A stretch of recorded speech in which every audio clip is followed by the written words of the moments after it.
Final Four. That's the Nothing Personal word of the day. It is Monday, October 13th, 2025. Today's episode is brought to you by DraftKings. DraftKings, the crown is yours. Well, we're here. It is the Final Four. Major League Baseball, we are into the League Championship Series. Thank you, as always, for your support, for subscribing, for watching this live right now at 7 a.m., changing times from day to day and not knowing what's happening. I'm sorry, but thank you so much for sticking with us. This week, we're going to do a show today, and then Wednesday and Thursday, I'll be able to explain what I'm doing the other days and why I can't do it. But in any case, thank you. DraftKings, a shout out to everyone at DraftKings who supports Nothing Personal from minute one when we joined Meadowlark and has stood by our side in a way that not all sponsors and not all companies would. Thank you to DraftKings and, of course, Meadowlark. Of course, love you, Coca. All right, let's talk about right now the Final Four. Let's talk about what we missed since Thursday. And I'm going to go backwards because Coca likes it. I always like going forwards. I'd like to go back and talk to you about the Mariners-Tigers 15-inning marathon game that ended at 1:30 in the morning. I'd like to talk to you about what it is to have a win like that, get on a plane, go to another series, get north of the border, whip out the passports, sit there going against Kevin Gausman and saying, wait a minute, can we steal a game in Toronto in a 7-game league championship series? I definitely want to go back and talk about part of the first 6 innings of Game 5 when the best pitcher in baseball was untouchable Tarik Skubal. And the despondency felt in Detroit. But we'll move forward first. We'll start at the end because that's what Coca likes. Game 1's in the books. This was always a quirk of the schedule that bothered me. And I did bring it up on a consistent basis. Do you know the ALCS will be done with 2 games before the NLCS even starts? Yes, it did always bother me. The Mariners and the Blue Jays played Game 1 last night. They played Game 2 this afternoon. And then tonight is Game 1 of Brewers-Dodgers in the NLCS. So I want to go back to last night as I'm watching the Blue Jays take the field. And the only thing that was in my head, the Mariners are on adrenaline. The Mariners feel good coming off the 15-inning win on Friday night. Any analyst who tells you that that is a disadvantage to the Mariners has not been in the game. The fact is, travel schedule for players is talked about way more by people not in the traveling party. You pull into a city at 5 a.m., you can play an afternoon game, and if you've got good pitching, you're going to win. If you face good pitching, you're going to lose. So the Mariners get to Toronto. Everyone is concerned. They're going with Bryce Miller on short rest. They've got no bullpen. It's an absolute nightmare, according to everybody. Bottom of the first, George Springer, old, but good. Bryce Miller, ding dong, home run. The Blue Jays are a juggernaut, is what they said at the time. That's it. This is a team that is destined to make it to the World Series, to win the pennant, to win a World Series for the first time since 1993. They have rotation issues, but they can get past it with great bullpen. But their offense, oy, oy, oy. So George Springer goes deep to lead off the game, and that's it. The assumption is the final score will be 69-0 Toronto. Game 1 in the books, and Seattle won't feel badly because they were tired. Long trip. Well, guess what? Bryce Miller and the rest of the Mariners, they didn't give up another run. They only gave up one more hit. And of course, the Mariners were going to score because they've got Cal Raleigh. Cal Raleigh, who has had a postseason to dream about. He's going deep. He's hitting singles. He's getting on base. He loves hitting at Rogers Center the same way that Vladimir loves to hit at Yankee Stadium. Vladimir Guerrero, that is. So anyone who thought the Mariners were just going to go bye-bye, that they'd hit their ceiling, that they're happy to be in the LCS for the first time since 2001, that they are thrilled to have eliminated Detroit, you have it wrong. They are driven to win the pennant because as an organization, they have won 2 fewer pennants than the Miami Marlins. They've won 2 fewer pennants than the Tampa Bay Rays. That's right. The Mariners have never been to the World Series. So Cal Raleigh goes deep. And I mean, he absolutely crushed the ball. It's not that Kevin Gausman didn't have a good game. He did. He started game 1 for the Blue Jays, and everything was going fine until Raleigh hit the home run. And then it was still fine. Let's face it. They only gave up 3 runs and ended up losing the game 3-1. And if you watch the 15-hour game and you watch game 1, there was a player you may not be focusing on much because you talk about Josh Naylor, you talk about Eugenio Suarez, you talk about the pitching. Incidentally, Wu is back for this series in theory, or at least they're pretending he is, the way that the Blue Jays are pretending Bassett and Scherzer are ready to go this series. But a name that you may not be focused on is Jorge Polanco. Why is that such an important name? I don't know if you remember this.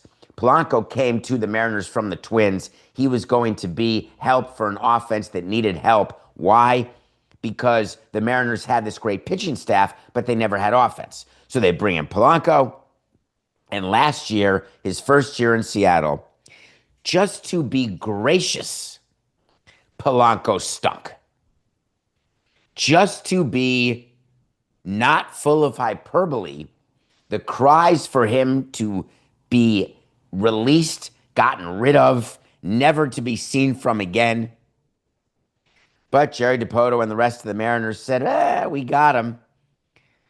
Let's keep him. Let's play him. How you feeling now, Seattle? You loving Polanco? I feel like you have to be. He gets the hit in the 15th, and yesterday he had a huge hit. He hits cleanup.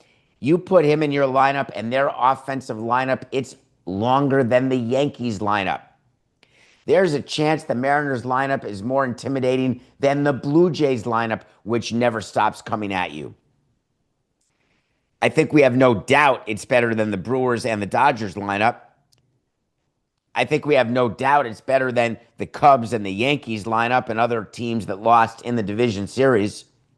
This is the real deal, folks. When you are doing a pitchers meeting preparing to go through the Mariners lineup. By the way, it is nothing but a nightmare to face Crawford in the 9-hole. I remember looking at lineups, and I'm looking at some lineups right now in the home studio where I am. And when you've got someone in the 9-hole who's like your second leadoff hitter, it makes a difference. Just thought I'd throw that out there.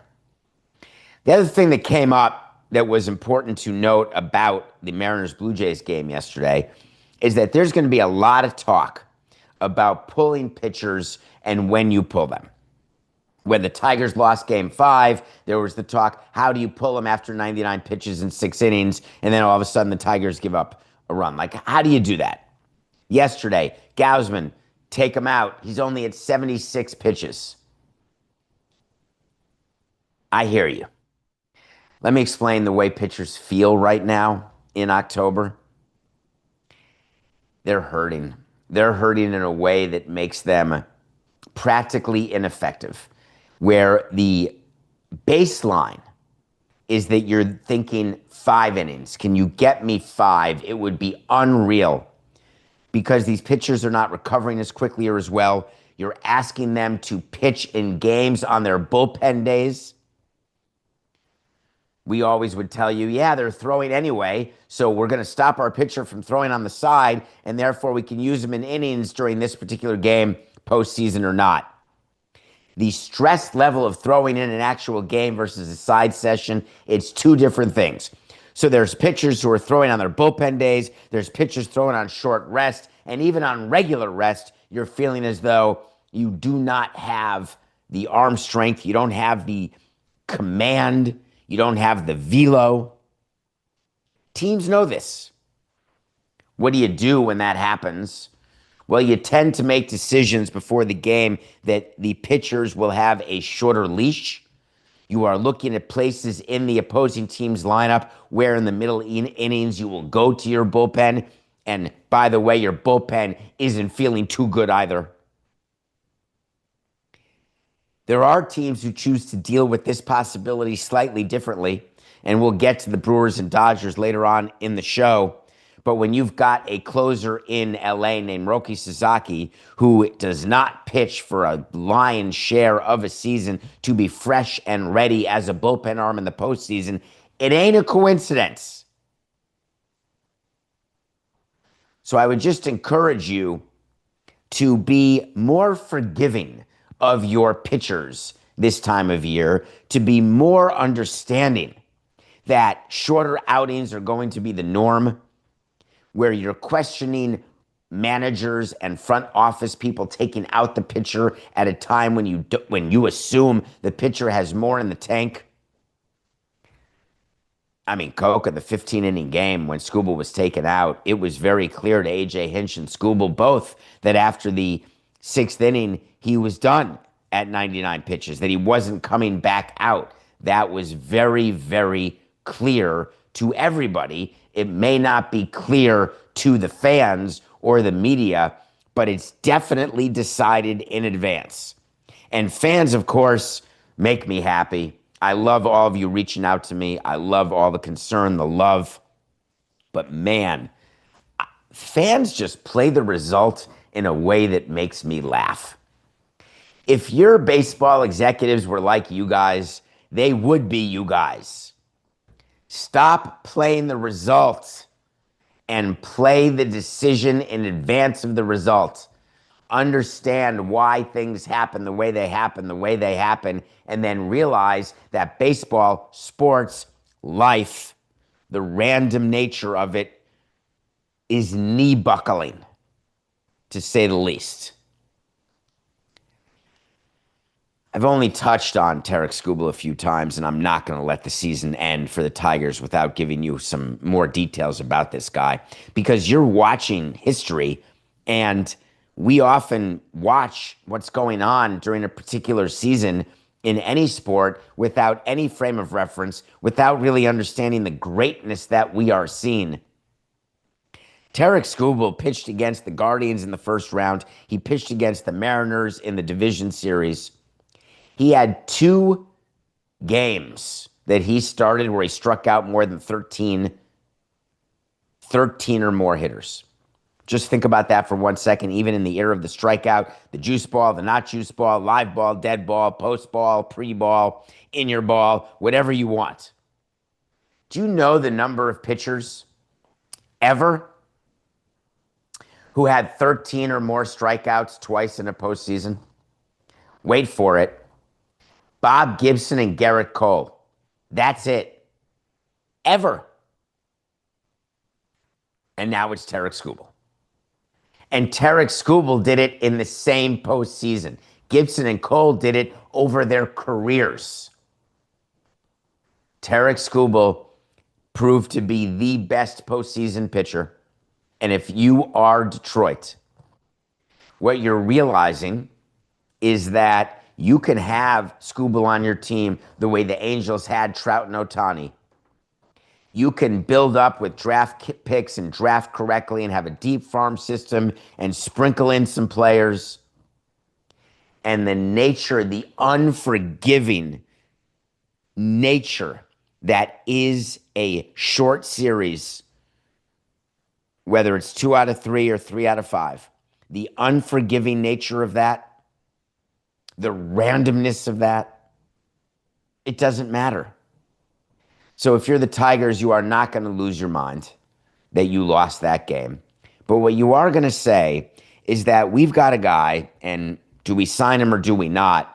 We're talking about a guy who has like a 2 ERA in the past 2 postseasons. He started 6 games and he's practically spotless. A big decision for the Tigers is, what do we do with Skubal? And remember, the Tigers are coming off a huge contract with Cabrera that did not work, the final contract. You're realizing that when you spend too much money on a player and you're a market not in Los Angeles or New York, it can be crushing. This is a decision of the offseason that we are going to follow very closely and what the Tigers will do. But kudos to them. You almost had it.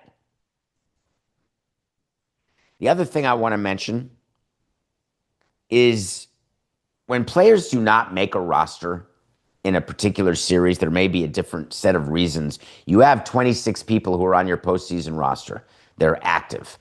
During the wild card round, when it's 2 out of 3, you don't need extra starting pitching, so Max Scherzer, Chris Bassett off the roster. When you get to a 5-game series, you don't necessarily need them on the roster. It's a short series. But when you get to a 7-game series, you're going to want more starting pitching. You're going to need more starting pitching.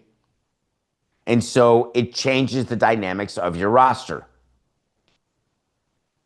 When you are planning out your 7-game series, the way you generally do it is you'd like to go 4 deep. You could go game 1 starter in game 4 and game 7, but then he's on short rest twice. What you'd rather do is have your game 1 starter go game 5, your game 2 starter go game 6, and your game 3 starter go game 7, and then have a 4th starter to pitch game 4. If you do that, you also have your game 1 and game 5 starter. In the Dodgers case, it'll be Blake Snell. You've got that pitcher available out of the bullpen in a game 7 because everyone's available except for the game 6 starter. When the Dodgers were making up their rotation for the Brewers, and congratulations to the Brewers, you ousted the Cubs. We'll get back to the Cubs shortly. But the Brewers and Dodgers start their series tonight. And what Andrew Friedman decided he wanted to do for his rotation, he had Ohtani ready to go for game 1. He had him ready to go for game 5 of the division series, but they beat the Phillies and did not need that. We'll get back to the Phillies in a minute and what happened there over the weekend since our last show. Could have been Thursday night. So, Blake Snell is going to go game 1. Ohtani's not. Dave Roberts told us that what they decided was to have Ohtani pitch 1 game this series, but it would be later in the series. So what I just told you is that a pitcher who pitches 1 game in a series is the game 4 starter. The Dodgers have not announced anything other than Snell and Yamamoto game 1 and 2, but you can bet that they'll go with Glasnow in game 3. Does that give the Dodgers the advantage over the Brewers, whose pitching is upside down due to injury? Do you remember Coca? God, I remember a long time ago, like in July, when the Brewers had so much starting pitching, they didn't know what to do with it. I think they had like 8 starters, and then they had to trade one of them. I think that's how they got Vaughn, who now is their cleanup hitter, doing fantastically. I think they may have traded Savali for Vaughn when Savali wasn't going to start because Savali was so upset that he got taken out of the rotation by Mizorowski, who's now a bulk reliever, which is sort of like a starter. Meanwhile, the Brewers, though, through injuries, lack of performance, and bad luck, they're doing bullpen games left and right, trying to figure out who can give them bulk, who can't. The advantage, you would say, has to go to the Los Angeles Dodgers in this league championship series as they try to win another pennant and win a second World Series in a row, becoming the first team to win consecutive World Series since the Yankees back in 98 through 2000 when they three-peated. But the Brewers haven't lost to the Dodgers all year. They are undefeated. As a matter of fact, the Brewers haven't lost to the Dodgers all the way back to August of last year. And the correlation between that stat and the outcome of this series is zero. The Brewers don't go into Chavez Ravine tonight. The Dodgers don't go into Milwaukee today saying, we can't beat this team. I forgot Milwaukee. Milwaukee has home field advantage through the World Series. There's no more winner of the All-Star game. There's no more switching off. Now it's the team with the best record. If the Brewers beat the Dodgers, they will host the World Series. It is done by record. The Dodgers don't go into Milwaukee intimidated. They don't go into Milwaukee tonight thinking that they're going to lose the series by any stretch. As a matter of fact, the only reason that the Dodgers have confidence is that Pat Murphy, their manager, was super honest about what's going on in Milwaukee by basically saying, hey, we're going to go Freddie Peralta game 2. We have no idea game 3. And game 1, we're just going to try to find anyone who can actually give us some innings. Talk about pressure on an offense. And the Brewers do get offense from up and down their lineup. But the pressure that is required when you're a manager, and frankly, you know exactly what's happening. You know who's going for you. You feel the way you feel. And I've told you before on this show that if you have a great ace, you feel like just score me a run, like the Tigers felt with Skubal. The Mariners every night feel with their starters. And if you've got Drek, you're like, man, I better score 6. All of that is so.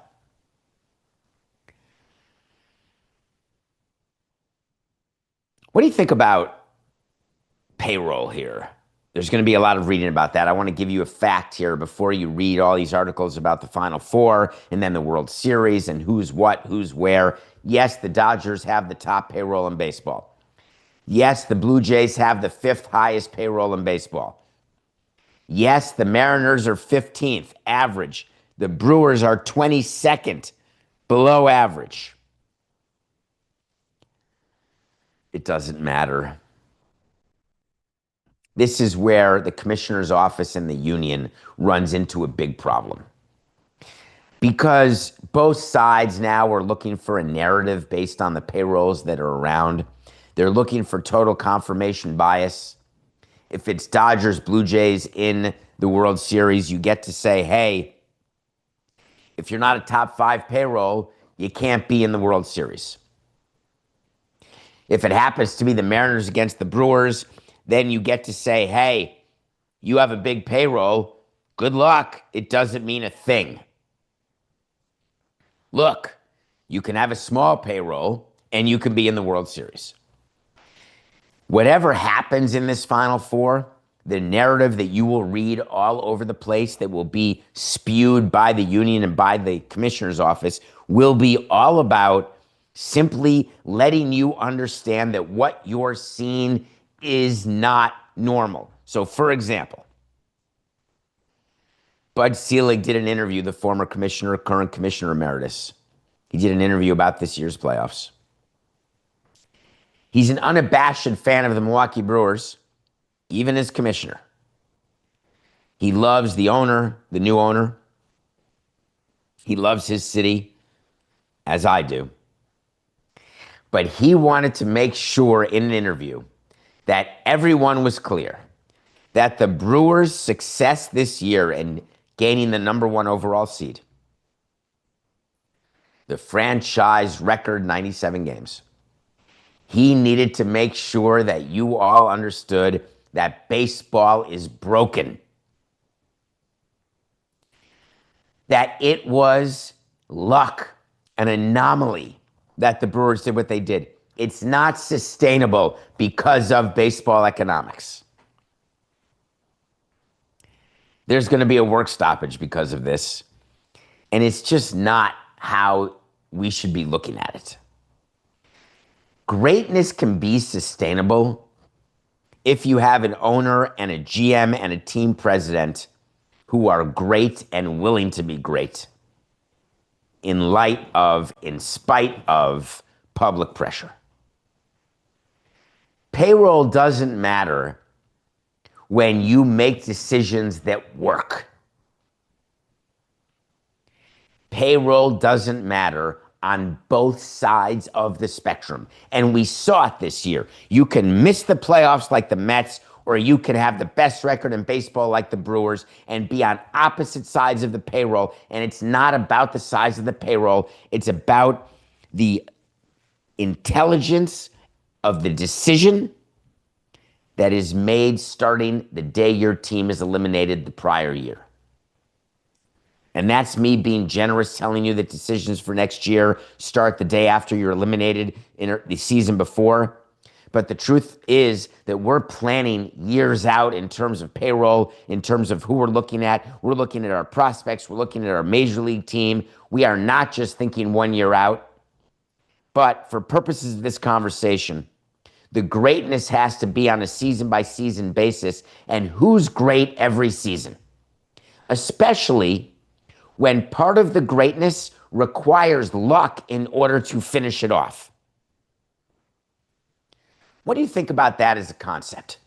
That you could study, you could be the top of your profession, you could be the luckiest, happiest person you know, you could have the best job, you could be good at your job, and then one day it could all go to absolute crap. Is that not life? That certainly is sports. You can have everything in place to have a payroll. You can have an owner willing to lose money, write checks. You can sign the best free agents. You can get to October and not make the playoffs. Or you can have a really high payroll. You can get to October and then the ball doesn't bounce your way and you're out. All of those things are possible. So drawing conclusory statements from the state of the playoff teams based on their payroll is fool's game. Don't do it. We had a wait to see before the division series. I want to remind you about it because we do wait to sees on davidsamsonpodcast.com. And we have everything there. We have our wait to sees, our words of the day, our picks of the day, the movies we review, everything. I told you it would be Mariners versus Yankees in the ALCS. It was not. It's Mariners versus Blue Jays. I told you it would be Brewers Dodgers in the NLCS, and it is. So I got one right, one wrong. You'll remember our friend Coca. He only got 2 out of 4. He had the Phillies beating the Dodgers, and he had the Yankees beating the Blue Jays.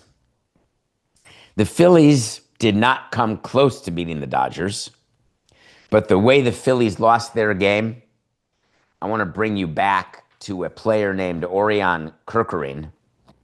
Bases loaded, a comebacker. If you have not seen the highlight, what did I call him? Orion? It's Orion. Orion. It's Orion. I'm sorry. Orion.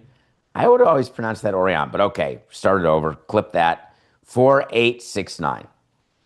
If you didn't watch the last game 4 of the Phillies-Dodgers series, where the Phillies were trying to get a game in LA to bring it back to Philadelphia for deciding game 5, where the Phillies were trying to advance in a way that their regular season mastery has not led to October success in the same way that I just described to you happens all the time, where Philadelphia fans are panicked. The Dodgers load the bases, and Kerkering is pitching. It is a comebacker. And what happened next shocked the sports world and will impact Kerkering for years to come. It is a comebacker to the pitcher who has to set his feet, look at his catcher, hear JT Realmuto yell 1-1-1-1-1. Rotate his feet, throw to first, inning over. Instead, he ignores his catcher. The game sped up on him in a way that we've talked to you happens. When the game slows down, that's when greatness comes out.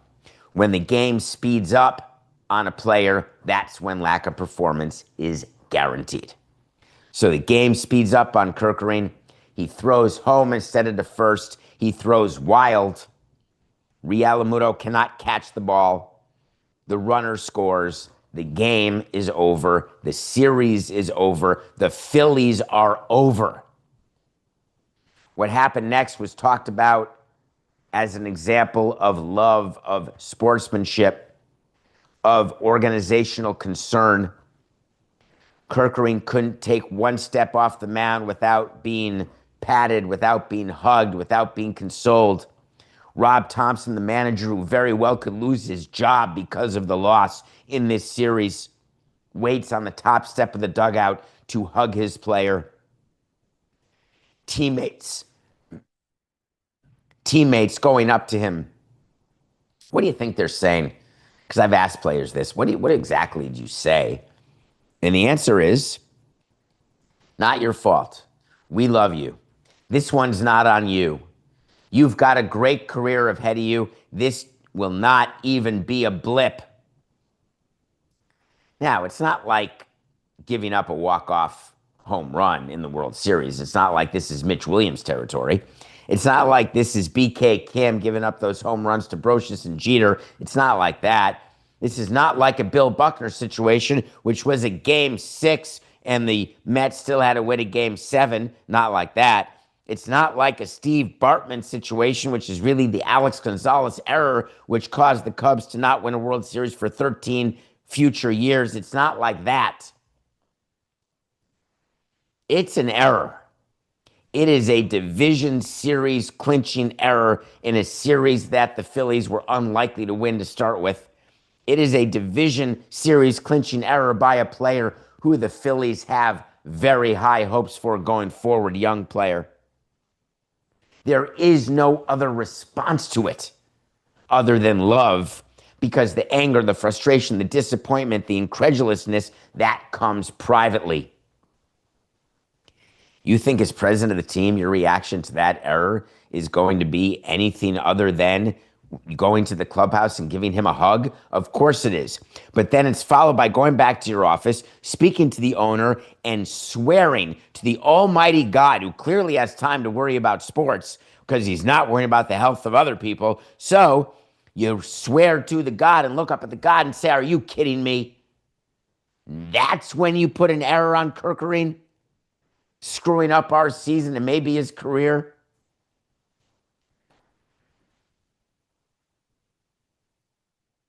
We got to mention Kyle Tucker quickly, Coca, please. Kyle Tucker played for the Cubs. He was traded to the Cubs. You've read about him because the thought was he'll sign the biggest free agent contract. Could he be Juan Soto?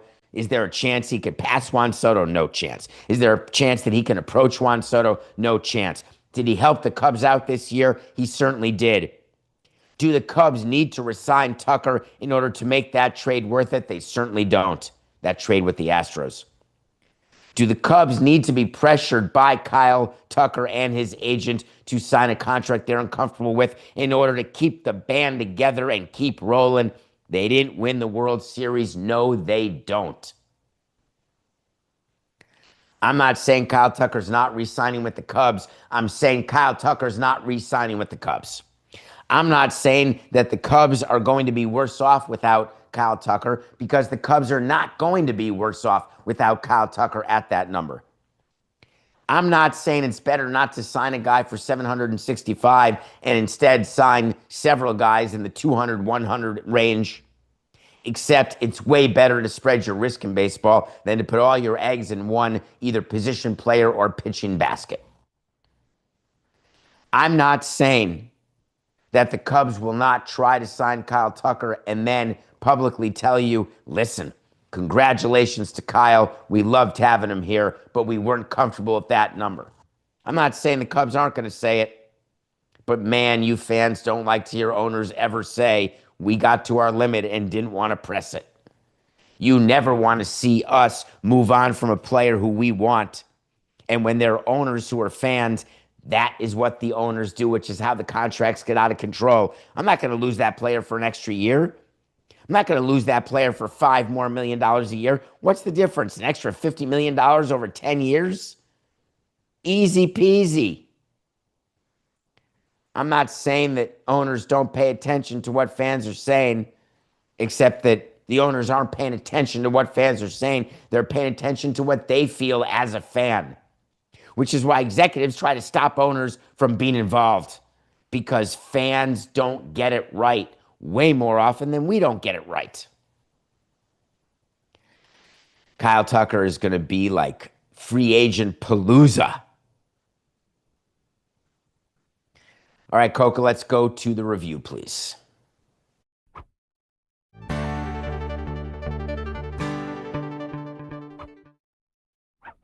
For a review, and yes, I did watch a movie this weekend. My movie times have changed, but it is what it is. I found a way, and I no longer measure the movies, Coca, a number of times. I look at my cell phone because I'm looking at my cell phone every 45 seconds when I'm not with my daughter. So I can only tell you that Play Dirty with Mark Wahlberg was a movie that I wish I would have watched when I wasn't distracted and despondent, because it was fun even in my state of mind where the only joy I have is a good bowel movement. I was entertained. Coco was annoyed at the start of the movie. I was, and I think it's totally reasonable that you can go to a racetrack with a car and guns and have horses climbing over cars. I think it's reasonable. I think it's fine to cast Keegan-Michael Key and give him the tiniest of roles, but he's so good and you just want more. I think it's fine that Mark Wahlberg somehow doesn't die ever and everyone else does. I think it's fine that they paired him up with an actress who's incredibly talented and attractive, and there's this great chemistry, except at the end, loyalty is going to win, and loyalty to a woman, is that what's going to win? Maybe. It's the old story from Heat.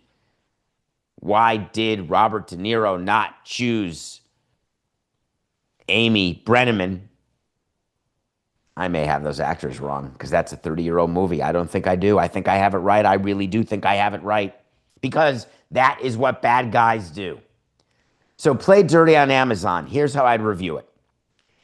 If you really have nothing else going on and you're looking for a distraction, watch it. If you have a limited amount of time because you are caring for a loved one, because you are distracted with work or with family, or you are just living your life to the fullest and climbing a mountain, then I would say there are myriad movies where I would say to spend your time. This weekend, we lost a great, great actress when Diane Keaton passed away, very suddenly to everybody except those who are her loved ones. She died at 79 years old. There's always two ways to go with this. You can go with silent, don't tell anyone you're sick, and then all of a sudden you're dead. That's what I think Chadwick Boseman did that, Coca. No one really had any idea he was sick. He was fighting cancer, and then he was passed away. We don't know what happened to Diane Keaton, except she died too young.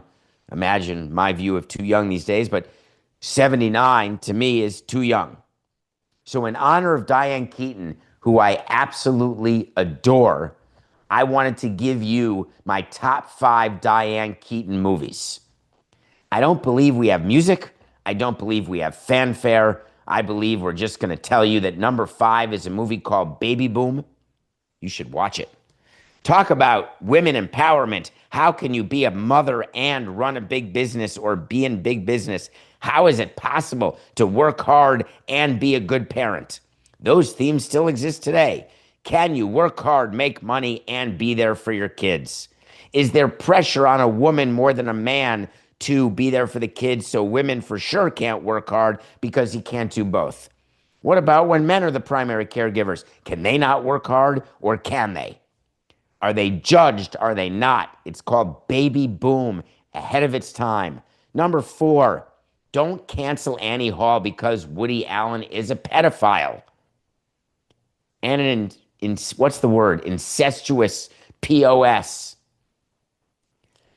It's hard to separate art from the artist, but Diane Keaton and Annie Hall, the movie, the performance, it's so good that I don't want you to hurt Diane Keaton because of Woody Allen. Number 3, won't be on anyone's top 5 list. Love the Coopers. Diane Keaton is married to John Goodman as the matriarch of the family, with Olivia Wilde as one of the children. As you know, Timothée Chalamet is one of the grandchildren. The guy from The Hangover, oh my Lord, the one who lost his tooth is in Love the Coopers. How is that possible? I'm forgetting his name. I love that movie. It's number 3. Number 2, Father of the Bride. She was the mother of Annie, the actress named Kimberly Williams, the wife of Steve Martin in the Father of the Bride movies. Father of the Bride 1 is a movie that I thought about and think about all the time. What it is to be the father of the bride, because I was once 3 years ago father of the bride for my daughter. The feeling of putting on a tuxedo that is too small, the feeling of looking at your daughter as she is growing up and has the love of someone else that replaces daddy love. And number 1 is a movie about love when you're older. It's a movie about finding love, about whether it should be with younger people, older people. It's called Something's Gotta Give. I've reviewed it. I've watched it. It's a Nancy Meyers movie. That is Diane Keaton's number 1 movie to me, Something's Gotta Give. Those are my top 5. Diane Keaton, rest in peace. Thank you for all the movies you made. And it just keeps getting more sad. I'm going to try tonight, Coca, if I can, to watch John Candy's new documentary. It just came out on Amazon. It's called I Like Me. We're not going to have a show tomorrow, so I've got 2 days to watch this I Like Me. I will review it on Wednesday because I really do want to watch it. John Candy, another example of someone who died way too young. Spoiler alert. Okay. I told you, when was it, Coca, that I told you that Albert Pujols will not be the manager of the Anaheim Angels? It must have been, it's certainly in the last couple weeks. I don't remember what show it was. But there was a big story this weekend that Albert Pujols is the number 1 choice of Artie Moreno. That Albert Pujols met with the owner and that it looks like they are negotiating for Albert Pujols to become the manager of the Anaheim Angels. First choice. And right now they're working out contract details. Well, I've worked out contract details with a lot of managers. When you have a first choice for a manager, there are no contract details that need to be worked out. They all happen really, really fast. Does the manager want a suite on the road? Does the manager want a certain amount of money in spending money in tickets? Does he want a place for his family to stay? Does he want housing? All of these things come up super fast, and they're dealt with super fast. Where Albert Pujols may be different is that when you're a Hall of Famer and you've gotten over $200 million from this owner already. You know this owner. You know how desperate this owner is. You know how bad this owner is at not being involved and how good this owner is at avoiding greatness. If you're Albert Pujols, you know Artie Moreno, and you know that you have no chance to win as manager of the Anaheim Angels of Los Angeles. You know for a fact because you've been there. You watch it. You know that Perry Minasian is not the actual GM. So what do you do if you're Albert Pujols when you know that you want to manage? Why would you choose Anaheim to be your first managerial job? As it is, first-time managers get fired. All managers. Every manager everywhere gets fired.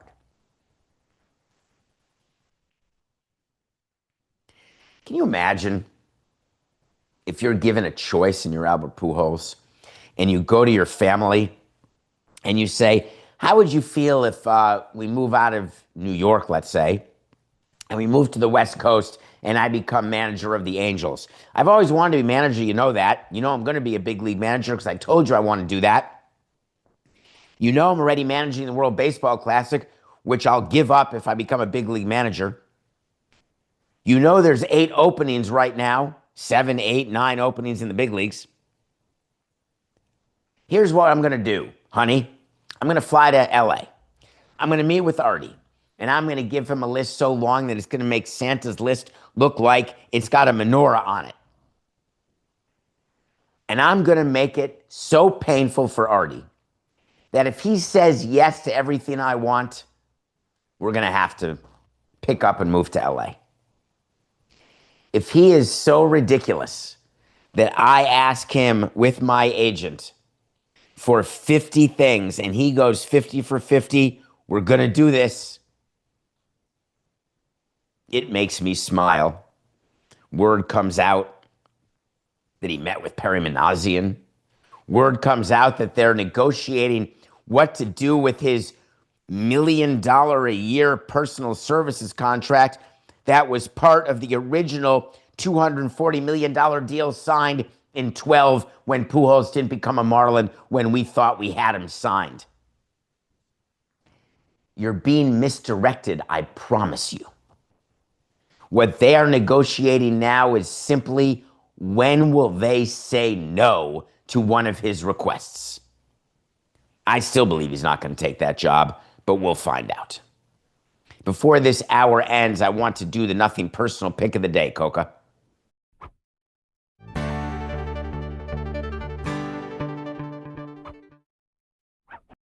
Nothing personal pick of the day presented by DraftKings. DraftKings, the crown is yours. We've got a doubleheader today in baseball starting at 5 p.m. Eastern time. You've got the Blue Jays playing game 2, and if you think that they're going to lose back-to-back games against the Mariners, you're wrong. The Toronto Blue Jays will recover from the loss last night. They will get the series tied. The Mariners ought to be thinking about getting greedy, but it's going to be super difficult for them to do it.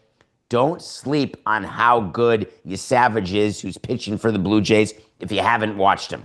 I grant you Logan Gilbert and the Mariners rotation is primo, which is why you're only looking at a minus 140 situation, odds subject to change right now at DraftKings. The night game is the Brewers and the Dodgers. You would assume the Dodgers are the slam dunk in this game with Blake Snell going, even though it's in Milwaukee.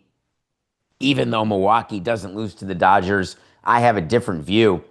If I can get the Brewers as underdogs at home in Milwaukee, I'm doing it. The Brewers are plus 128 right now against the Dodgers. Odds subject to change at DraftKings. But the Brewers at home underdogs, that's for me. So the 2 picks presented by DraftKings, DraftKings, the crown is yours. We've got Brewers plus 128 over the Dodgers. We've got the Blue Jays minus 140 over the Mariners. I will tell you that the way this ends, and I'm going to make this my official wait to see, Coca. Wait to see is when we tell you something's going to happen. If it does, fine. If not, we will revisit it. The Blue Jays and the Dodgers in the World Series. My apologies to the Mariners because I'm rooting for you, though I love the Blue Jays. My apologies to the Brewers because that's what I want more than anything. But Blue Jays versus Dodgers is my pick. We've got another hour of nothing personal coming up, and we haven't even gotten to the NFL yet. We will do so after the break.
Welcome back to Nothing Personal. It is Monday, October 13th, 2025. You have found hour two, and I am thankful to you.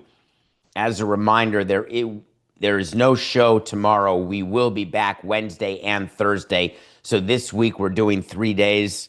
I will continue to update you on why our schedules keep changing, and I apologize. But 7 a.m., we will be live on Monday, Wednesday, and Thursday of this week. Wednesday is a So You Want to Talk to Samson Wednesday, as every Wednesday is. So I encourage you to pick up the phone right now and call me at 631-377-4869. A So You Want to Talk to Samson Wednesday is when you may even hear your voice on the show, and I will spend the second hour of Nothing Personal answering your questions. 377-4869, and the area code is 631. Thank you for doing it. 20 to 40 seconds is more than sufficient when you're leaving a voicemail. Now, if you leave the 90-second voicemails with how much you are thinking about me and praying for my daughter and our family, I'm in. It's just unlikely to make the show, but I'm going to listen to as many as I can. But I do appreciate everybody's reaching out. I really do. I've got bracelets going. I've got all sorts of stuff happening. All you can do is try. Well, that's such an awful transition, Coca. I was going to say all you can do is try, and that's what the Jets are doing. All you can do is try to win a game, even if you fly to London to do so. If you were sleeping yesterday morning, you missed the Jets and Broncos game. It was another NFL international game, and it was a real beaut. The Broncos won 13-11. It made the people in London say to themselves, God, do I miss a 20-hour cricket game. But you had a fun game until you realized, man, it doesn't seem like Justin Fields is getting a lot of action down the field. It doesn't feel like he's having much success. Wait, what's the box score? How is Justin Fields doing? Do you know that there's a NFL quarterback who plays for an NFL team, and he went 9 for 17 for 45 yards? That was his offensive output. The Jets as a team passed for minus 10 yards. I want to make sure I'm saying it right, because a quarterback gets credit for all the yards forward that he passes. If you have a 20-yard pass, that means you have 20 yards. If you have a pass that goes for a 5-yard loss, then you've only passed for 15 yards. It's pretty easy to do the math. As a team, when the quarterback gets sacked, remember how they say, hey, he was sacked for a 10-yard loss. Well, if I pass for 20 yards and then get sacked for a 10-yard loss, what it means is our team has a total of 10 yards passing, but the quarterback still has 20 yards. Justin Fields passed for 45 yards. They got sacked for 55 yards. Way to build an offensive line. And that means the team had minus 10 yards from scrimmage as a passing attack. I want to make you understand how bad that is. You may not see that again the rest of your life. The Jets lose a game, and to all of the Jets fans who've been reaching out, I love you all, but man, you are choosing misery. And in life, if given a choice, I would really try not to do that, because the misery is going to find you. The misery is going to overwhelm you. The misery will encompass every fiber and cell in your body. Why would you add to it by being a Jets fan or Ravens fan? Why would you? 0-6.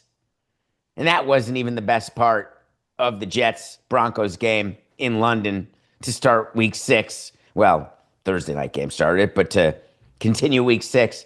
Aaron Glenn, the new coach, the savior, when he was hired, everyone was jacked up. His first move was to get rid of Aaron Rodgers, who, by the way, is crushing it for the Steelers, much to the chagrin of all the naysayers, of which I was one of them. Aaron Rodgers has proven me wrong. Mike Tomlin has proven me wrong. I can still rest on the fact that it's a long season, so who knows what's going to happen. But right now, the Steelers are doing great. Aaron Rodgers looking fine, renewed. By the way, I need that Awanuska hookup, Aaron. If you're listening to this or anyone at any other show is listening to this and you have a hookup for that sort of experience, I want it. I'm ready to do it. I'm happy to talk about it on the show. I just need to remember what it's called first. Ayahuasca. That sounds like the former head of Chrysler. Ayahuasca. I thought you were going to say Lee Iacocca. Coca, do you know that name at all? Lee Iacocca? Am I going back into the annals of corporate CEOs? Does not even 10% of this audience know who used to be the chairman of a car company? Come on. Yeah, I may have it wrong. John Sununu. No, that's not who that is. So Aaron Glenn, I'm just saying random names that sound funny to me right now that are just popping in my head because my synapses happen to be semi-working. Semi. So Aaron Glenn, the coach, everyone was excited. Now he's the last winless team. The Jets are an absolute disaster. They're the 31st biggest disaster, or I could say the second biggest disaster, or do you say the second worst disaster? Dolphins fans, I'm getting to you. So Aaron Glenn meets the media, and I don't quite understand when, I'll say it one final time. It won't be my final time. I'm going to say it again. Before a coach meets the media, they meet with the PR team who says, hey, this could come up, this could come up, this could come up. Here's how we want to answer that. Here's how we want to answer this. Sometimes the managers and coaches say GFY. Sometimes they say, I don't agree. Sometimes they say, could you write that down so I can have it in front of me?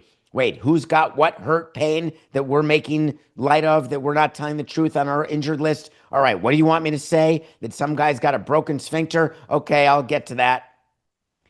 You think Aaron Glenn is not going to be asked in a post-game press conference, hey, any thought about replacing Justin Fields? Is that not the first question that's being prepped to Justin Fields, to 4869? Is not the first question being asked to Aaron Glenn in prep, hey, how do you want to answer the Justin Fields? Hold on, let me talk to Woody. Hey, Woody, do you need to replace Justin Fields? Are you benching him?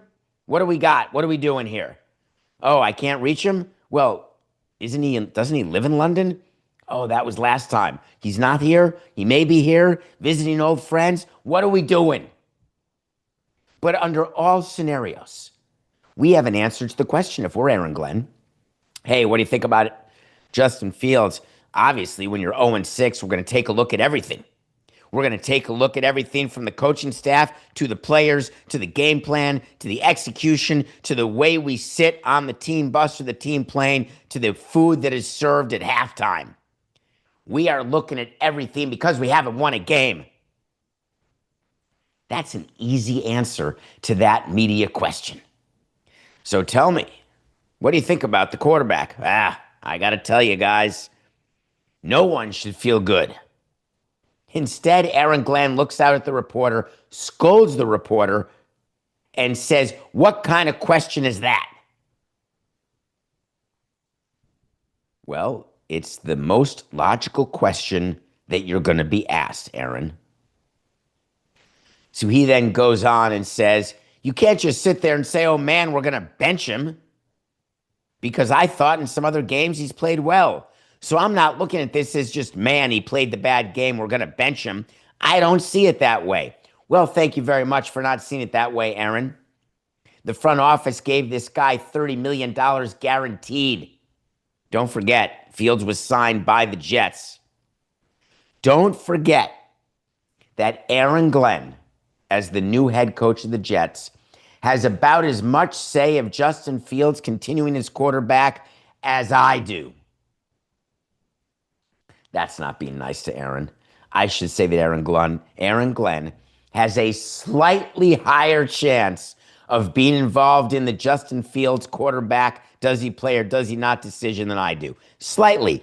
Like I can barely shine a flashlight through the amount of say he has more than I do, but it's really teeny tiny. Like it better be like one of those pin red lights that are used for nefarious ways by non-teachers.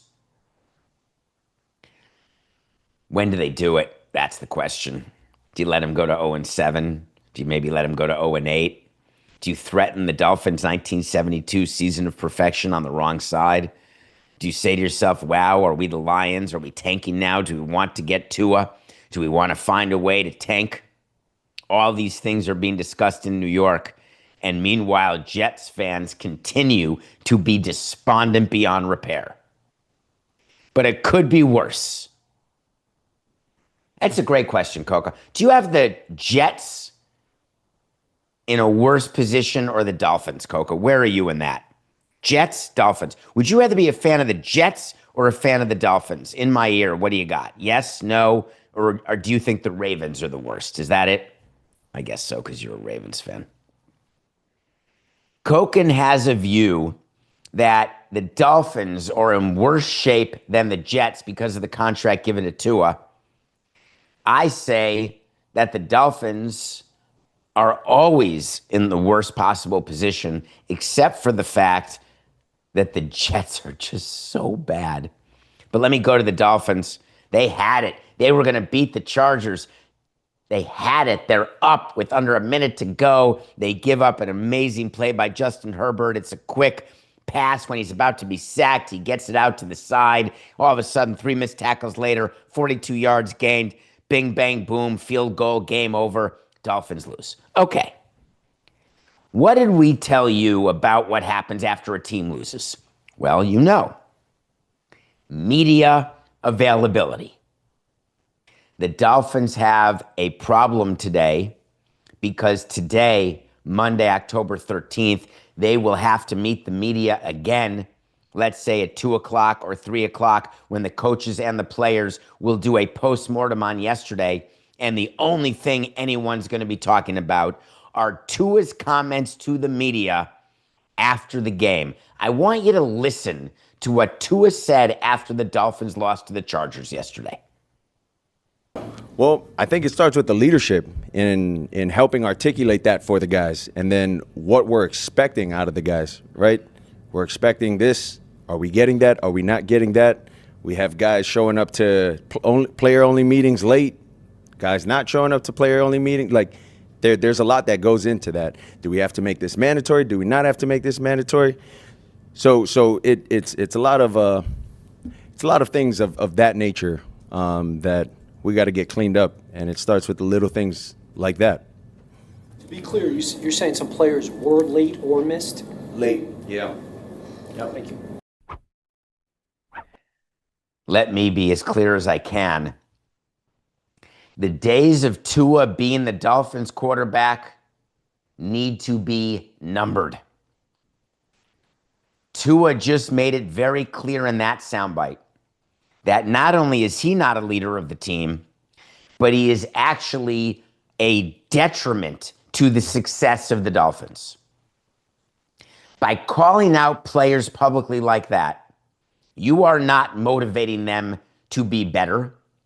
You are not sending a signal to them that you're paying attention and that your leadership skills are on display. By calling out players the way he did in a press availability after a game in which you lost to go 1-5, what you are saying is that you want to be not associated with those players anymore. And that is the opposite of what a leader does. A leader comes out and wears it. A leader takes the microphone and says, doesn't matter what your questions are, here's all I have to say. Losing a game like this is a gut-wrenching result. But I know with this group of guys in that clubhouse that we will find a way to get this season turned around. We will focus on the opponent, and with the help of our coaching staff, we will put together a game plan that will lead to a victory next week against the Browns. That is all you say. Tua instead spent time telling you that players aren't going to meetings. Mandatory meetings, not mandatory meetings. Sounding like it's mayhem, sounding like there's some sort of mutiny on the bounty, that somehow Xavier McDaniel has no control over the team. Mike McDaniel, Who is Xavier McDaniel is the Knick player. Wow. Hi, I'm David Samson. Okay, do that again because this is a good one for Jack. Okay, 4869. Mike McDaniel, the coach of the Miami Dolphins, watches Tua give that interview. Immediately understands that he's got a crisis PR situation that's going to be addressed, but also believes that Tua, who has not been the answer as quarterback, who is not respected in the clubhouse as the leader of the team, who is not in any way capable of leading the Dolphins to any number of victories, including even making the playoffs. Forget getting a playoff victory. That Tua, who is signed to a huge deal where giving him $50 million plus seemed like something that they had to do and they regretted the minute the ink dried. That Tua, whose health impacts his ability to play more than his inability to play. The coach whose job is hanging in the balance, who knows that his days are numbered, has to figure out, what do I do when I've got a division in this clubhouse that has now been made public? What do I do knowing that Tua and his teammates are at odds? Here's what I'm going to do. I'm going to deflect.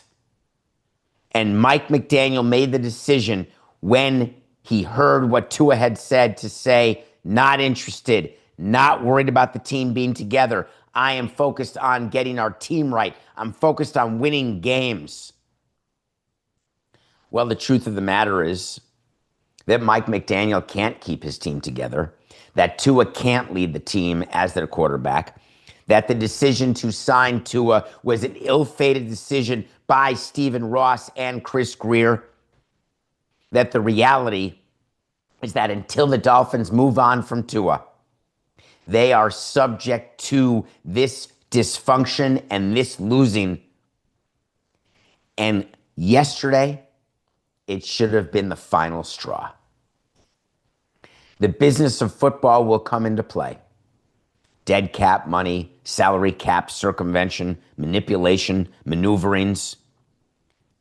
It will be impossible to move on from Tua this season.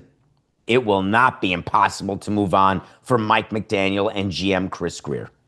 As much as Stephen Ross does not want to acknowledge that he may have chosen the wrong head coach, that he may have stuck too long with his GM, as much as Stephen Ross, the owner, may not be willing to look in the mirror and watch as his years wind down like sand through an hourglass, having lived a full, amazing life, may he live 20 more years, does he also not realize that every day that passes with this leadership in Miami is a day that gets him further away from his goal and his sole goal of winning the Super Bowl? All of the money in the world, these owners would trade it for the ring. Now, they'd still keep enough to live well for the rest of their lives, maybe even give some to future generations. But believe me, they'd give away all the excess. They want to get the ring. Stephen Ross has done a great job of building value in the Dolphins, monetizing the value in the Dolphins and the associated assets. But as owner of the football team, judging by results on the field, doesn't even have one ring. Doesn't even have one playoff win. Doesn't even have the right people in place where you can get the quarterbacks in place to have run after run after run, because it's not like he's not willing to spend the money. It's not like it's a facilities issue, a location issue. None of those things are true. I think it is very clear that Mike McDaniel cannot survive this, that Chris Greer cannot survive this. They will be let go. And I think it's clear that the new GM, the new coach, will have no interest in Tua, because when they come in and talk to players, it will become very clear that there is a leadership void in Miami because no one is happy with Tua on or off the field. All of this is going to happen, and we will watch it unravel. And it may unravel as early as today. The NFL has a funny job that they do. There are people, I don't know if you know this, whose job is they're watching the games and they're monitoring things that are going on during the course of a game, because the commissioner gets a report Like, what's happening? Are there any fines in the works? What's going on with the union? What communications do I need? Because commissioners don't like reading stuff in the paper or on Twitter. They like knowing when it happens. Something happened in the Giants game, and this was Thursday night, and we didn't have a show Friday, so I couldn't talk about it. But I had to revisit it. The Giants were beating the Eagles, a big win for the Giants, a big win for all of my great friends who were great Giants fans. Will is still whistling Dixie out of his tuchus with that Giants victory, and I'm happy for him. I really am. Jaxon Dart, he's the answer, man. You finally figured it out. It's Dart. Well, during the game, Dart had to go into the blue tent. The blue tent, for those who don't remember, is literally a tent on the sideline where if a player gets injured, they go under the blue tent where no one can see them, no cameras allowed. There is a team doctor, but when it comes to a head issue, there is a neutral doctor in charge of whether that player can play. The neutral doctor works with the team doctor of the home team or the visiting team, depending on the player in the tent, come to a conclusion, and then let the coach know, and then they call up the GM and the president, etc. There is a very simple rule about the blue tent, and the rule is there for a very particular reason. No coaches are allowed in the blue tent. Because when coaches go in the blue tent, coaches would say, hey, what's your name? Dart. Way to go, you're back in the game. Oh, you don't know your name? Hold on one second. Here's a mirror. Can you fog it up? All right, you're back in the game. There are team owners, team presidents, team GMs, and coaches who would have had, do have, and will have reckless disregard toward long-term future of their players. I am not impugning any of you because I am one of you. What I am telling you is that the reason why a team's executives can't get involved in the decision of the moment is because they're always going to choose to play. Because to play or not to play is the question.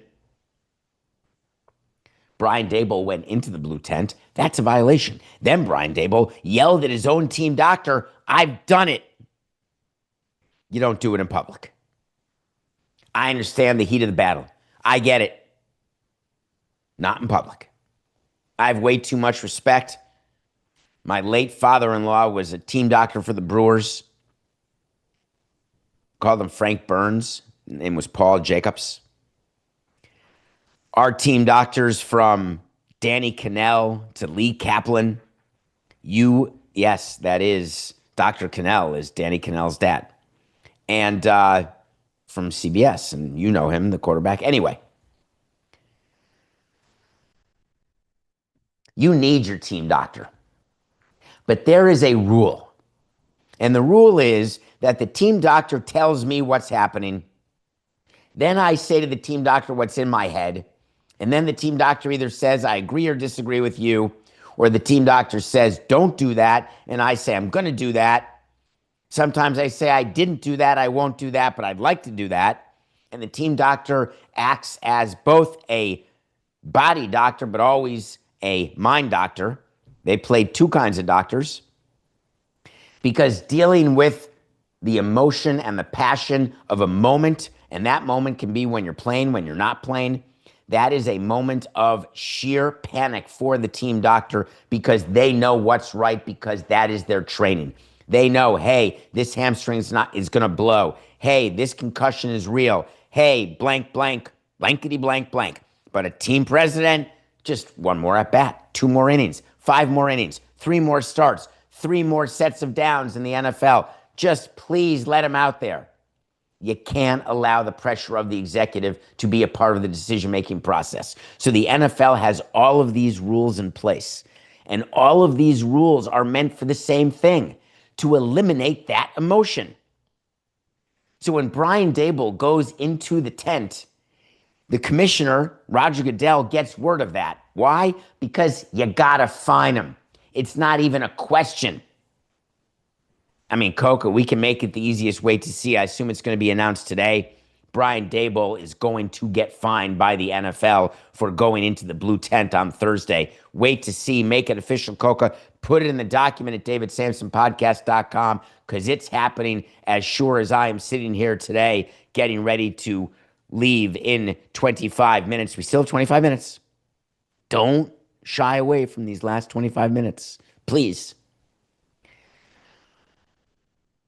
I happen to totally agree with the rule because I totally understand that if a player is hurt, we prefer the player to not play for the NFL because you don't want the liability. And if you're the team, you're totally fine with the player playing hurt because you want the victory. Something else caught my attention. How do you feel about getting paid not to work? It's a funny thing because I'm supposed to be working 5 shows a week, 2 hours a day. Metalark, thank you for your flexibility. I thank you every show, every hour, because I really do feel that. I got paid not to work once when I was let go by Derek Jeter back in 2017. I still had several years on my contract to be president of the Marlins. And when you have a guaranteed contract, you get paid whether you're doing the job or not. They can offer you, like, would you like a lump sum? And then that lump sum could be less than what you're paid over the years. But you don't have to say yes to that. You can get paid in the same manner that you were getting paid when you did the job. That is why giving out guaranteed contracts is so complicated. That's why you better be right. James Franklin, the head coach at Penn State, the erstwhile head coach at Penn State, has 50-upped me. He's being paid $50 million not to coach at Penn State. He'd been working there as head coach for 12 years, and finally they had enough. And here's what it took to get James Franklin fired. It's pretty good. 47 years ago, there was a team that lost consecutive games in which they were favored by 20 or more points. That's 47 years ago. Not 46, not 45, not 40, not 35, not 30, not 25, not 20, not 15, not 10, not 5, not ever. You have to go back 47 years to see what Penn State did the last 2 weeks. I assume you were paying attention to what happened with UCLA. I assume you were paying attention with what happened this weekend with Northwestern. I assume that you realized that Penn State losing while being 20-point favorites twice in a row was going to cause more concern for the job of a coach than being a part of and acquiescing to sexual abuse, child abuse. Staggering. We'll allow a lot of stuff here at Penn State. Yes, we will. We love it at State College. However, you're going to blow 2 games where you're a 20-point favorite. Forget it. We signed you to a 10-year deal, and you're only starting it. No problem. We will pay you out the balance of your 8 years. 8 years. It's almost impossible to believe that James Franklin got fired. It's almost impossible until you read between the lines. Reading between the lines means that no matter how badly you want your team to be better, when you are running an athletic department and you've got a coach you gave a 10-year deal to, you're not firing that coach until you know that that coach is going to be paid for outside of your budget. My view is you don't sign the coach to a 10-year deal unless it's been pre-funded by a booster, by a corporate sponsor, by a collective. You want to pre-fund this and secrete the money away in an interest-bearing account and then give me the right to fire him, not fire him, use him, not use him, then I'm good with your involvement in our coaching decision. But if you're going to come to me and say, I'm going to withhold money from you, I'm not going to support your program unless you fire this guy or unless you hire this guy, you better put your money where your mouth is. Because if you're going to take away my optionality, you're going to have to buy it. There's no way. Let me be nicer. Let me rephrase this.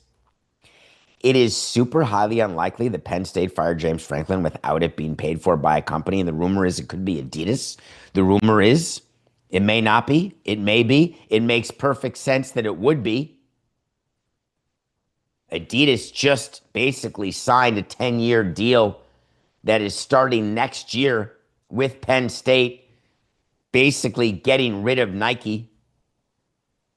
The rumor is that Adidas gave Penn State $300 million. Do you think it's unreasonable that they would have a say in who the head coach is? Do you think it's unreasonable that they would have a say in, hey, we cannot start this deal off with such a crappy team that's losing these games where they're favored by 20 or more points?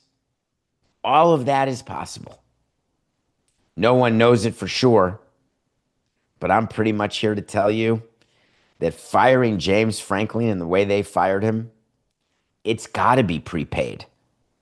They've got to have the boosters in place. They've got to have the companies in place who will give them the money year over year. You don't have to write the full check right now. James Franklin's going to get paid exactly the way he's gotten paid prior to getting fired. It's not like they're writing a $50 million check today. Is it too late for Penn State? Well, this season, of course. But when you are a program like Penn State and you are funded to the point where they're willing to make a coaching change at this point in the season, you know that you're not going to be on the mat for long. And the only reason you're ever on the mat is because of all the off-the-field stuff that you do as a university that causes shame and contempt. There is one thing people do not like, and that is the feeling that they don't have a good feeling or good control over their emotional love. And the connection that people, alums, sponsors have with Penn State is so strong that to break it, it's got to be catastrophic in nature. Losing these 2 games does not count as that, but Penn State and its benefactor had just about enough. The NFL finds itself in court very often. So does baseball, so do teams, so do individuals. Listen, if you're not finding yourself sued, then you're not doing your work. So I get it. There is something that's going on that was announced yesterday with the NFL that is going to cause the owners to have to get together and have a real meeting about this. You remember we told you about the Gruden case. John Gruden, former coach, got let go, had some emails that were not pleasant, but is claiming that there was a conspiracy against John Gruden. The NFL claimed, let's put it in arbitration. John Gruden said, no, I want it in public, and now it's in public. Remember, we talked about that. There's another lawsuit that's going on that the NFL owners get updated on every quarter, if not more, and that is the defensive coordinator of the Vikings, former head coach of the Dolphins, Brian Flores, who basically sued the NFL and certain teams and individuals for not giving minority candidates the proper look. Let's say it as nicely as we can. How it is that Brian Flores has a job in the NFL is beyond me, but not my point today. There has been a back and forth brawl, legally speaking, between the NFL and Flores about what is this case going to look like. The NFL has been clear. This case looks like an arbitration. It's an arbitrator of our choosing. You signed a document that says that anything you do when you're against the NFL will be an arbitration. Any issue that comes out of your contract, any issue that is born from anything related to you will be settled and solved by the commissioner, by arbitration. Well, Brian Flores wanted a public hearing. Brian Flores wanted it out of arbitration. There have been rulings where Brian Flores has prevailed, where the courts have said this cannot be inside the arbitration process that exists in the NFL. This case needs to be heard outside it. Well, the NFL has appealed it and appealed it. And yesterday they lost another appeal. And the judge at the U.S. Court of Appeals in the Second Circuit, they basically made it very clear that there is no reason in the world that this case ought to be before a state-controlled arbitration system. And I say state control because that's what Goodell is. That's what the NFL is. You cannot sue someone and have that person decide whether or not this is a suit that is worthy of attention, if not settlement, if not actual decision. Why does this matter? Because when you buy a team, you sign documents. When you are an employee of a team, you sign documents. Every one of these documents is very clear that you are subjecting yourself to arbitration. They're very clear about the legal fees that you have to pay for the other side if you sue the NFL. They're very clear about the situs of the case. They're very clear about everything. It's right there in the four corners of a document that you sign that 98.6% of owners do not even read. As a non-owner president, 1.4%er, I can tell you that I did read these arbitration clauses that exist in baseball. I did talk about them with my attorneys at Proskauer Rose, the #1 sports attorney, period, in Wayne Katz. And it was basically stated to me in as simple language as possible, this stinks. But I'm happy to go back to the league office and to the lawyers inside the league office with any changes you have to their boilerplate contract. But I promise you, they're going to tell you to bugger off. They're not going to change it because having things out of the public eye is a concept.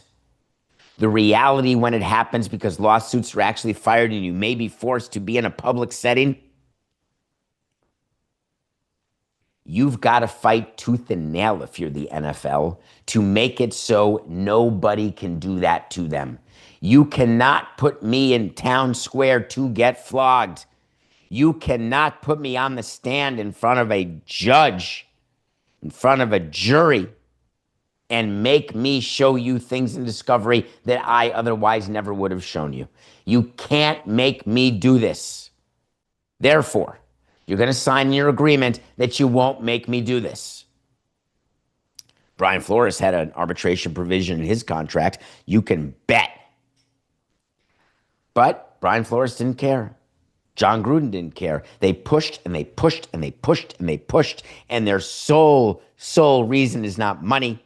Brian Flores' sole reason is not to get an interview as a head coach.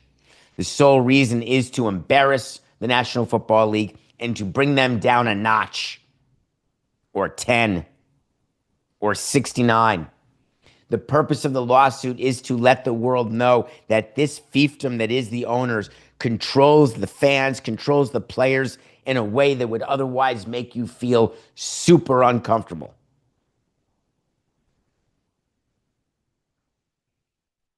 When you don't want money as your settlement, do you remember what I told you about that? It makes it super hard to settle with you. And then when you end up on the losing side of a bunch of arguments, and then the NFL goes back to Brian Flores and says, listen, can we settle this?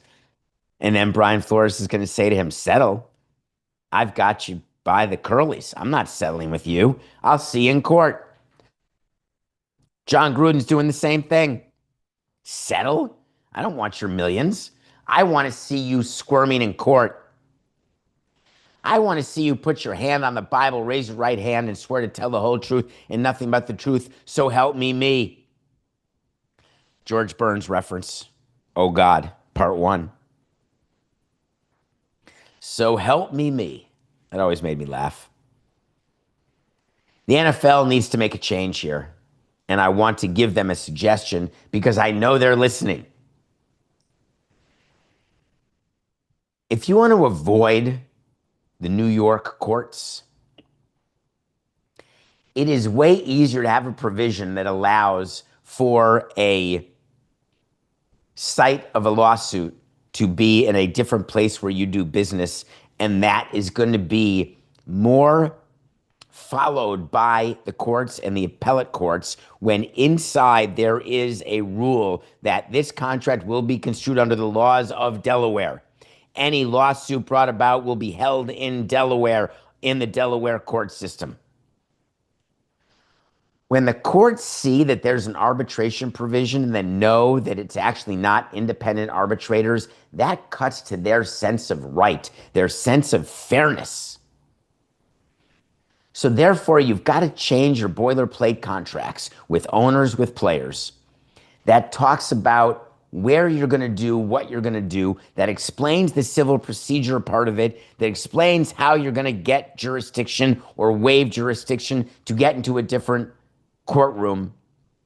But you can no longer circulate agreements that say arbitration or bust. You can no longer circulate agreements where you are doing something that you know will be challenged and then you've seen that you're going to lose time and time again.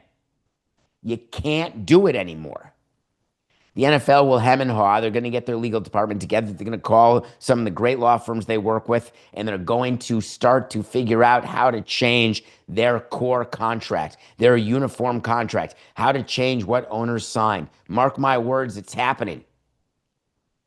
Meanwhile, Roger Goodell's going to have to pick up the phone and call Brian Flores. He's going to have to pick up the phone and call John Gruden, and he's going to have to say, what's the number, baby?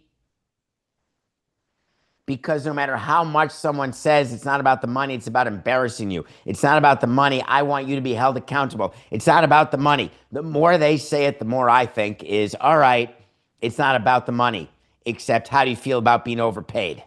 And I mean overpaid. I mean overpaid to the point of night sweats for the other owners. I mean overpaid to a point that your unborn great-grandchildren are going to be loaded. That's the type of underpaid I'm talking about. How do you feel about that? Roger Goodell's got to do something, because if you think Roger Goodell wants to end up in a public court on the Gruden case or now the Flores case, back-to-back Jax, no, doesn't. Will he? We'll find out. There is something that owners do that I love. Our owner, Jeffrey Loria, was extremely generous with bonuses, year-end bonuses, major, major bonuses to people. We would... Part of the human resources process is you go to all the department heads and you get an evaluation of all of the employees. Because as president, you don't know all the employees. You certainly don't know the job they're all doing or how well they're all doing it. You count on people below you to tell you the truth. You count on the people below you in the corporate structure and the corporate ladder to properly hold the legs of the ladder down so you can climb higher, see more, acquire more, and do more.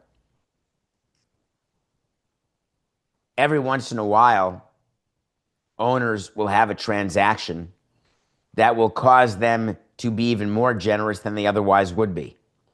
Ken Rosenthal of The Athletic wrote a fantastic article this weekend that Stu Sternberg, the erstwhile owner of the Tampa Bay Rays, the guy who could not get a stadium done in St. Pete or Tampa or Montreal, the guy who has no revenue, low payroll, terrible TV deal, doesn't make money but sold his team for 1.7. The guy who came in with the thought that they could apply what they do on the baseball side to what they do on the business side and realize that what we do on the baseball side is so good, but it doesn't have any impact on what we do on the business side. That's Stu Sternberg. Well, Stu Sternberg sold his team and decided that he would bonus every one of his employees up to a year match of their salary. I want to talk about how this happens and how you choose, because we did stadium bonuses, we did year-end bonuses. We would look at full-time members, we would look at part-time members, we'd look at seasonal employees. We would keep our bonuses to full-time employees. We would then calculate how much money was going to be in the bonus pool. That was a budgeted number. And then the department heads and I would get together and allocate those bonuses to people. When you sell a team for $1.7 billion that you bought for a couple $100 million, it does not automatically mean that you are going to bonus all your employees. We've seen it with the prices getting where they are, that more and more times employees are getting some bonuses as though they had some stock. I want to underscore how absolutely this way of being is not required. This does require a level of appreciation by an ownership group that without you all, I could not have gotten to this point, and I care enough to acknowledge it, and the only way employees want to be acknowledged is with money. I've tried it all. Hey, good job. Hey, you're employee of the month. Hey, can I take you to lunch? Hey, do you want to meet a player? Hey, hey, hey, hey. And the response always is, how about a raise? I get it. Hey, in your own life, in your own world, if your employee gives you a chance for a title inflation, where you're a manager and you may become a senior manager, or you're a VP, you can become a senior VP, any sort of upward mobility in your title, when your HR department or your boss approaches you about that, feel free, even though you're going to be scared, feel free to respond, thank you. I really appreciate that, but I would rather you manifest your appreciation of what I do in compensation. Don't let companies use titles as a way to stop you from getting paid. Back to the story. So Stu Sternberg gets together with his team president. Stu Sternberg takes a pot of money and makes people's lives easier, makes them better, makes them feel loyal to him. Sternberg had a quote that said, "We had a marvelous run for the baseball ages, and it's all due to the people who work together to make it happen."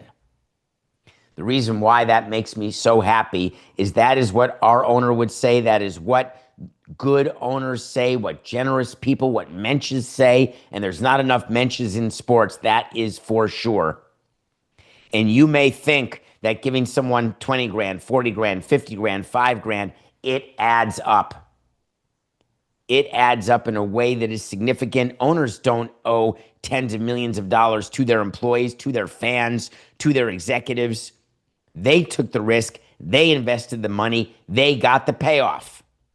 But when you have an owner who does this, it is a big kind of special. You get to have those meetings. You get to sit with the employees and you look at their face when you give them the number because you're helping to change their life. God, it's powerful. We'll see what happens under Tampa's new ownership. There's been a lot of talk. They need a new ballpark. They're going to figure out what they're going to do, where they're going to do it. Pretty soon, they're going to realize that it's super hard to get anything done in Tampa. Well, reminder, we will be back on Wednesday. It's a So You Want to Talk to Samson day. It will be at 7 a.m. We're also going to have a show Thursday, but no show tomorrow. I appreciate your continued support. I do want to give you more information when I can. It is a sensitive subject to talk about. I've got kids involved. I've got family involved. But just know that I hear you. I need you. I require you. Do we still have another minute left? I thought you told me we were done. Does that mean I can do my wait to see about LeBron? I'm going to do it. We're going to have a third wait to see. Let me just give you a quick little update. I had a whole exit here, Coca. A whole thing of how to end the show. And I may have misheard you. I just don't think I did. Now what am I going to do? Give a minute on LeBron? I'm not wasting that. LeBron not playing to start the season because he's got some sciatica? LeBron doing early load management? Give me a break.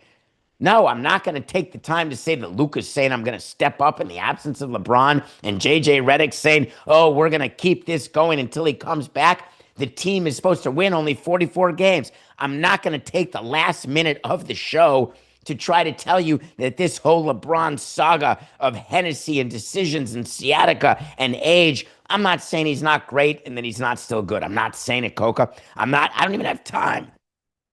I don't even have time to get into it. I don't have time to tell you that he's not even going to play 50 games. Forget it. It's just business. I don't know if we're done with the show, but I'm done. This is nothing personal.